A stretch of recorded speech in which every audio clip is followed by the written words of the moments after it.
প্রিয় দর্শক, আসসালামু আলাইকুম। আমি গত কয়েকদিন আগে একটা ভিডিও করছিলাম। এই যে আমার সাথে মুরব্বী হাসান আলী ভাই, খুবই নিরীহ এবং অসহায় মানুষ, কুমিল্লা জেলার বরুড়া থানার কাসকামতা বাড়ি। এই যে ঘরটা দেখতে পাচ্ছেন, এটা একটু দেখো। এটা ছিল একেবারে থাকার অনুপযোগী। এখানে ছাগল এবং মানুষ একসাথে থাকতো। এই যে ছাগল, আর উনি একই সিটে একই খাটে ঘুমাইতো।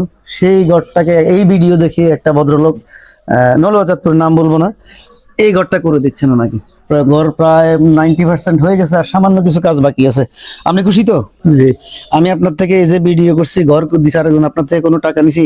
না হ্যাঁ, কোনো কিছু খাইছি না আপনি আমার কি করবেন? দোয়া করবেন, এই তো। জি কারণ সবার কথা কইছে স্যারের দিদিতে পিটিয়ে তো পড়ে গেছে হ্যাঁ, সবার কথা কইলো। আচ্ছা আচ্ছা, তো আপনি আমার শুধু দোয়া করবেন, আমি যেন এভাবে আরো দুই একজনের উপকার করতে পারি। এই ভিডিওটা দেখেই তো আরেকজন আপনার দয়া করে ঘরটা দিছে। জি ওই লোককেও দোয়া করবেন যেন উনি এরকম আরো দুই একজনের উপকার করতে স্যার পারে। যদি দিতে পারে। হ্যাঁ হ্যাঁ হ্যাঁ, জি। সবাই ভিডিওটা বেশি করে শেয়ার করে দিবেন। জি। আর আমার জন্য দোয়া করবেন যেন এরকম আরো দুই একটা ভালো কাজের সাক্ষী হতে পারে। আসসালামু আলাইকুম।